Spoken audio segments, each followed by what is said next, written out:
শুরু করছি রিত মায়ের প্রেম কথা উপন্যাসটি। লিখেছেন রিক্তা ইসলাম মায়া। পর্ব 9। ব্যাক সাইডে বসা আমি, আমার মাথায় মোটা করে ব্যান্ডেজ পেঁচিয়ে দিচ্ছে অর্ধবয়স্ক একজন নার্স। নার্সটির শক্তপোক্ত চেহারায় বিরক্তির রেশ থাকলেও আমি ছিলাম নাজেহাল, ক্রন্দনরত অবস্থায়। আমার জ্ঞান ফিরেছে আরও ঘন্টাখানেক আগে। জ্ঞান ফিরে নিজেকে প্রথমে হসপিটালে আবিষ্কার করলাম। আমার সাথে জুই, শ্রেয়া, নাদিয়া তিনজনই ছিল, কিন্তু ইমার্জেন্সি রুমে এক্সট্রা মানুষের ভিড় করা যাবে না বলে শ্রেয়া আর নাদিয়া বাহিরে দাঁড়ানো, আর আমি বেডে বসা অবস্থায় দু হাতে জুয়ের একটা হাত জড়িয়ে ধরে ভয়ে নিঃশব্দে কাঁদছিলাম। তার কারণ আমার কপালের কাটা জায়গাটা ভীষণ জ্বলছে অ্যান্টিসেপটিক লাগানোর ফলে। থমথমে পরিবেশে আমার নাকটানার শব্দ ছাড়া কেবিন জুড়ে আর দ্বিতীয় কোনো শব্দ নেই। দুপুরে সেই অনাকাঙ্ক্ষিত ঘটনার পর যখন হুঁশে ফিরলাম আমি, তখন থেকে রিদ খান বা তার লোকদের দেখা পাইনি আমি। হয়তো আমাকে দেখার প্রয়োজন বোধ মনে করেননি, তাই আসেনি। এমনিতেই কোনো এক মনস্তাত্ত্বিক কারণে প্রথম থেকেই রিদ খানের অপছন্দের তালিকায় ছিলাম আমি। এবার সেও আমার অপছন্দের তালিকায় যুক্ত হয়ে গেল পরিপূরকভাবে। এতকাল আমার মনে থাকা রাজনীতিকে ঘিরে সকল ভালো লাগাটা ক্রমশই ধীরে ধীরে তিক্ততার রূপ নিয়ে নিল। তার কারণটা অবশ্য আমাকে করা রিদ খানের অমানবিক আচরণটাকে দায়ী করা যায়। তার বদৌলতে আজ রাজনীতিকে ঘিরে আমার ধারণা বদলালো, মনে ভীষণভাবে বাড়ি খেলো। যারা রাজনৈতিক করে তারা কখনো সভ্য জাতির মধ্যে পড়ে না। সেক্ষেত্রে রিদ খানকে তার উদাহরণ হিসেবে দাঁড় করানো যায়। লোকটা আসলেই অহংকারী। ক্ষমতার দাপটে দিন দুপুরে পাবলিক প্লেসে মানুষ মারতেও তার বিবেকে বাধে না। নম্রতা, ভদ্রতা বলতে কোনো শব্দই নেই রিদ খানের মাঝে। বরং যা আছে সেটা হলো উগ্র, অহংকারী, বিবেকহীন, নিচু স্তরের মনুষ্যত্বা, যাদেরকে সাধারণ মানুষ আর যাই হোক ভালোবাসা নয় বরং অপছন্দের লিস্টে প্রথমে ফেলে দেয়। সেক্ষেত্রে আমারও অনীহার ঘৃণার লিস্টে ছিল রিদ খানের নামটি প্রথমে। আজকাল আমার সাথে যত খারাপটা হচ্ছে না কেন, তার সবকিছুর পেছনে দায়ী ছিল শুধুমাত্র রিদ খান নামক লোকটি। হঠাৎ করে আমার জীবনে চলে আসলো। তারপর থেকে আমার সুন্দর জীবনটা দিন দিন কেমন অগোছালো করে তুললো। এর শেষ কোথায় আমি নিজেও জানি না। তবে এই রিদ খানের আগমন আর চাই না আমার জীবনে। আমি ভীষণ ভয়ভীত এই লোকটার বারবার অনাকাঙ্ক্ষিত আগমন নিয়ে, যার শেষ আমি দেখছি না কোথাও। কিন্তু আমার এর শেষ চাই, ভীষণ করে চাই। আমার দীর্ঘ মনস্তাত্ত্বিক ধ্যান ভাঙল হঠাৎই বয়স্ক নার্সটির গম্ভীর কথায়। দেখি, উঠে দাঁড়ান আপনি। আপনার কোমরের কাটা জায়গাটা ওয়াশ করতে হবে। কান্নায় ভেজা চোখে নার্সের দিকে তাকালাম। উনার কথায় যেন নিজের কোমরের ব্যথাটা মুহূর্তে আরো জোরালো টনটন ব্যথা অনুভব করলাম। জুই আমার হাত ধরে সোজা হয়ে দাঁড়াতে সাহায্য করতে করতে বলল, দেখি ওঠ, গায়ের অ্যাপ্রনটা খুলতে হবে। নিশ্চুপ ভঙ্গিতে জুয়ের সাহায্যে সোজা হয়ে দাঁড়াতে গিয়ে তীব্র কোমরের ব্যথায় কুঁকড়ে গেলাম তৎক্ষণাৎ। জুয়ের বাহু ধরে নুয়ে গিয়ে আর্তনাদে কেঁদে ওঠে। সত্যি বলতে ভীষণ ব্যথা পাচ্ছিলাম আমি। আমার গায়ে সাদা অ্যাপ্রনটাতে এখনো ছুপ ছুপ রক্তের দাগ লেগে আছে। এমনকি বুকে জড়ানো মাথার সাথে সাদা হিজাবটাতেও রক্ত লেগে লাল হয়ে আছে। বয়স্ক নার্সটির বিরক্তি নিয়ে আমার বাহু চেপে উনার মুখের সম্মুখে টেনে দাঁড় করালো। আমি তখনও চোখ মুখ কুঁচকে ব্যথা সহ্য করার চেষ্টা চালালাম, কিন্তু বয়স্ক নার্সটি পরপর দক্ষ হাত চালিয়ে আমার অ্যাপ্রনের বোতামগুলো টেনে খুলতে খুলতে বলল, নাক টিপলে দুধ বের হবে, অথচ এই বয়সে বয়ফ্রেন্ড জুটাইছে রাজনৈতিক লিডার। এখন তো শুধু কপাল আর কোমর ফাটাইছে, 2 দিন যাক, তারপর দেখা যাবে আরও কি কি ফাটাই লিডারে। বয়স্ক নার্সটির কটাক্ষ কথায় মুহূর্তে কান্না থেমে গেল আমার। বিষণ্ণে বিস্মিত দৃষ্টিতে তাকালাম ওনার দিকে। মহিলা নার্সটিকে আমাকে খোঁচা মারলো রিদ খানকে নিয়ে। কিন্তু কেন, কি এমন করলাম আমি যে রিদ খানকে আমার বয়ফ্রেন্ড মনে হলো ওনার? আমার বিষণ্ণের ঘোরের মধ্যে হঠাৎ আপত্তির মুখ খুলল জয়ী। আমার পক্ষ ধরে বলল, তেমন কিছু না আন্টি, ও শুধু একটা দুর্ঘটনার শিকার হয়েছে ব্যাস। এমনিতে আমাদের কারোর সাথে কোনো সম্পর্ক নেই। জুয়ের কথা যে বয়স্ক নার্সটির বিশ্বাস হলো না, সেটা ওনার মুখ দেখেই ঠাহর করতে পারলাম আমি। কি কারণে উনি আমার উপর সন্দেহরত তাও বুঝতে পারছি না। তবে উনি নিজের বিরক্তি চেপে আমার গা থেকে অ্যাপ্রন আর গলা থেকে হিজাবটা টেনে খুলে জুয়ের হাতে দিতে দিতে জুইকে কটাক্ষ করে আমার উদ্দেশ্যে বলল, কে কতটা ধোয়া তুলসী পাতা সেটা আমাকে বোঝাতে হবে না মেয়ে। আমার মাথার চুলগুলো এমনি পাকা ধরেনি, বয়সীর গুণেই পেকেছে। মন্ত্রীর ছেলের গাড়িতে আসা, ক্ষমতার দাপটে হসপিটালের এত হুলস্থুল পাকিয়ে বিশেষ ট্রিটমেন্ট নেওয়া, এত কিছু তো সাধারণ মানুষ এমনি এমনি করে না, তাই না? তাছাড়া পুরুষ মানুষের দৃষ্টি দেখলেই একজন নারী বুঝতে পারে তার মনে কি আছে। সেক্ষেত্রে আমার অভিজ্ঞ চোখ ধোঁকা খাওয়া নয়। তাই আমাকে মিথ্যা না বলে নিজের বোনকে ঠিক করে ধরো, ওর কোমর ওয়াশ করতে হবে। কথাটা বলতে বলতে নার্স মহিলাটি আমার কোমরের জামাটা টেনে পেটের উপর তুলে আহত স্থানে তুলো চেপে রক্তটা পরিষ্কার করতে লাগলো। কাটা জায়গায় ব্যান্ডেজ করে দিয়ে পুনরায় জামাটা ঠিক করে দিল। ব্যস্ত হাতে ওনার যন্ত্রপাতি গোছাতে গোছাতে নিষ্প্রভ শান্ত দৃষ্টিতে আমার দিকে তাকালো। এইবার আর ওনার দৃষ্টিতে বিরক্ত ছিল না, তবে চেহারাটা বেশ শক্ত রেখে আমাকে উদ্দেশ্য করে ফের বলল, শোনো মেয়ে, তোমার বয়সী আমারও একটা মেয়ে ছিল।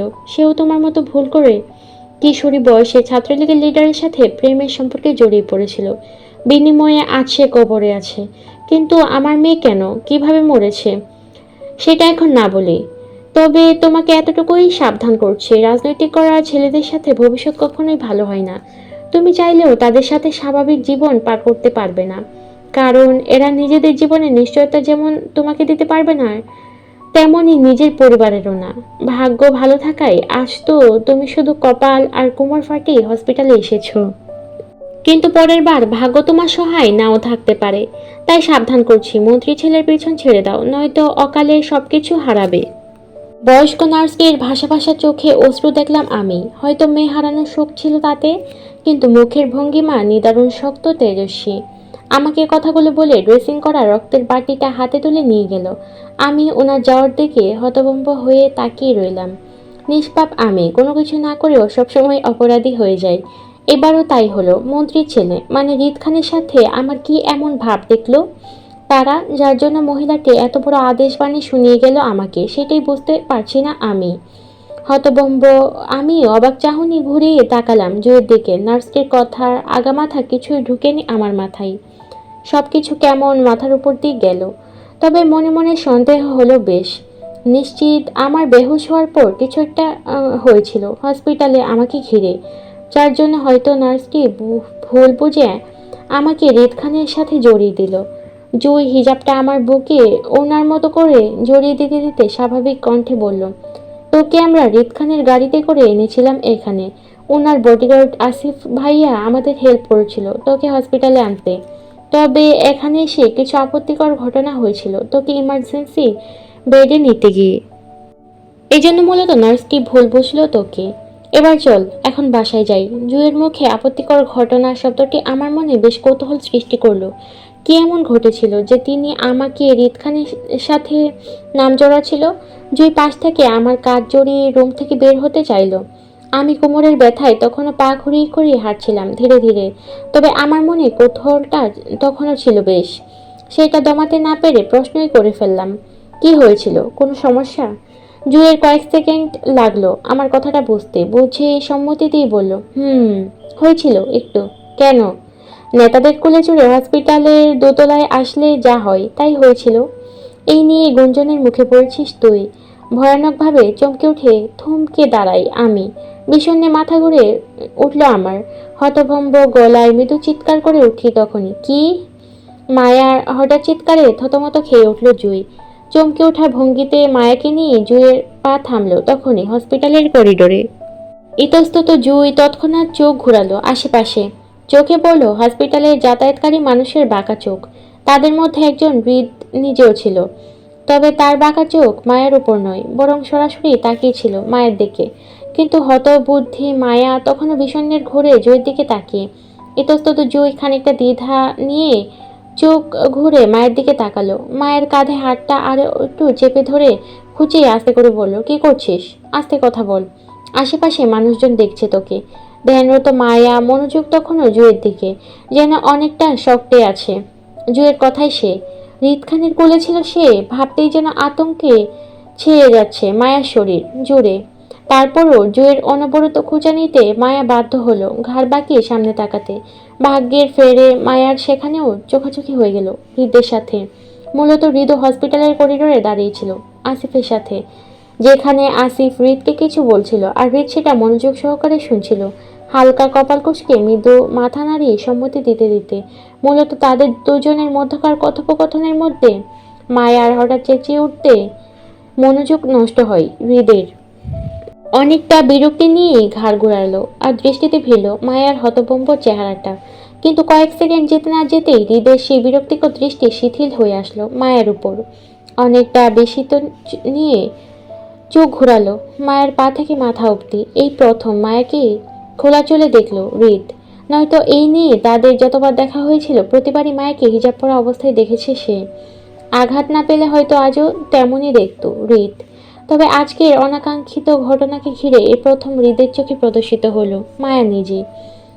বিষণ্ণয়ে থমকে যাওয়া দৃষ্টি আবারও ঘোরালো হৃদ মায়ের পা থেকে মাথা অবধি।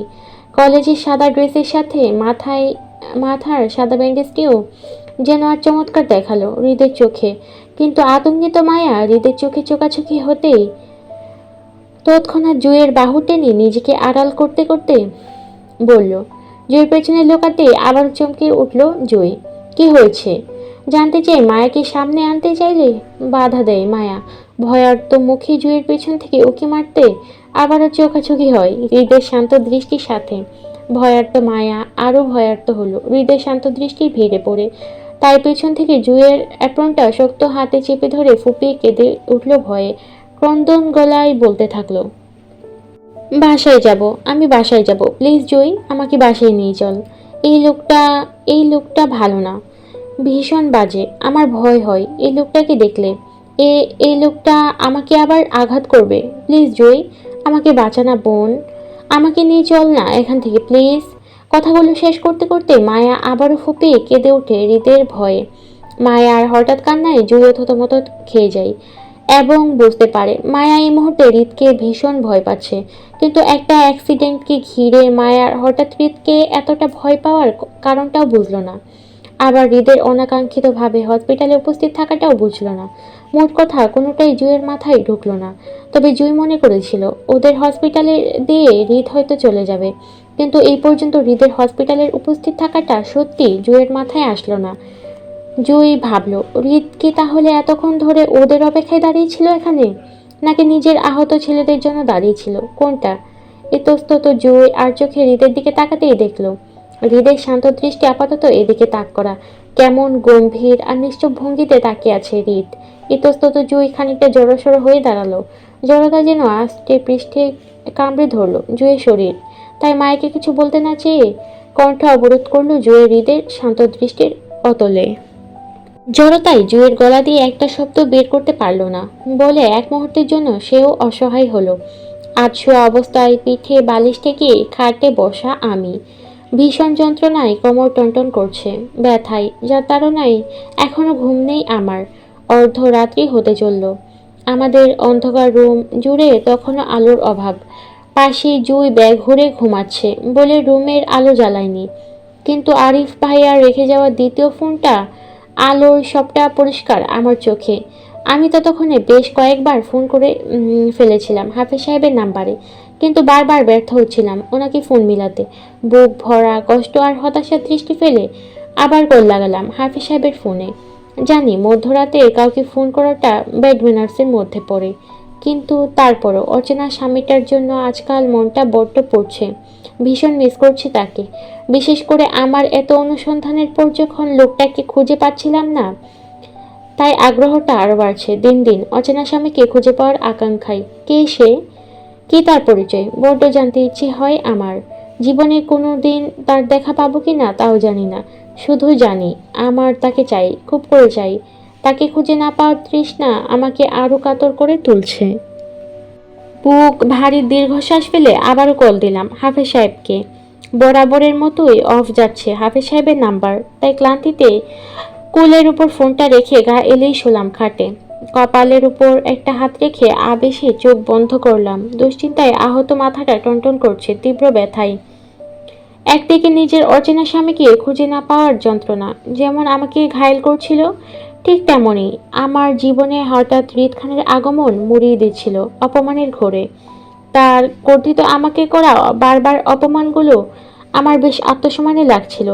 আমার ছোট্ট একটা জীবনে এত অপমানিত কখনো হতে হয়নি যতটা রিদ খান আমাকে বিগত দিনে করেছে। তার সাথে আমার কি শত্রুতা তা জানি না, তবে তার করা আজকের ব্যবহারটা ছিল চরম বিষাদের ন্যায়। আমাকে এতটা আঘাত করে হসপিটালে পাঠিয়েও তার মধ্যে বিন্দুমাত্র অনুশোচনা দেখা গেল না, বরং অসন্তুষ্টের ন্যায় কঠোর দৃষ্টি ছিল তার চেহারায় আমার উপর। কি নিয়ে আমার সাথে এতটা ক্ষুব্ধ ছিল তাও জানি না, আর না জানতে চাই। যতবার ভাবি এই লোকটার সম্মুখীন হব না, ততবারই মুখোমুখি হতে হয় আমায়।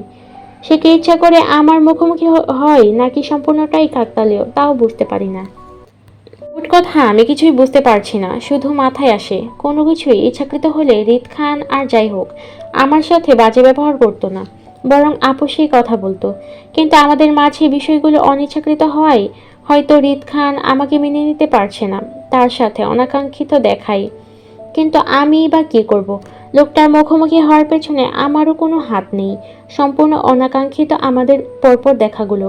হয়তো আমি চট্টগ্রাম থাকছি বলে রিদ খানের মুখোমুখি বারবার হতে হচ্ছে আমাকে। কিন্তু আমি যদি চট্টগ্রামে আর নাই বা থাকি, তাহলে আমার সাথে রিদ খানের দেখা হওয়ার সম্ভাবনাও নেই। তাই সিদ্ধান্ত নিলাম, এবার আপুর বিয়েতে বাসায় গেলে আর কখনোই ফিরবো না চট্টগ্রামে। যে করি হোক কেঁদে কুটে নিজের বাড়িতেই থেকে যাব। আর আরিফ ভাইয়াকে বলবো আমাকে যেন চট্টগ্রাম থেকে ট্রান্সফার করে আশুগঞ্জের একটা কলেজে ভর্তি করিয়ে দেয়। তারপরও এই চট্টগ্রামে আর নয়। বিষাদ মনে উঠে বসলাম কোলের ফোনটা হাতে নিয়ে। গুমড়ে ওঠা ফিলিংসে আর কিছুই ভালো লাগছে না। দুপুরে হসপিটাল থেকে বাসায় ফিরে এই পর্যন্ত বিছানায় বসে আমি।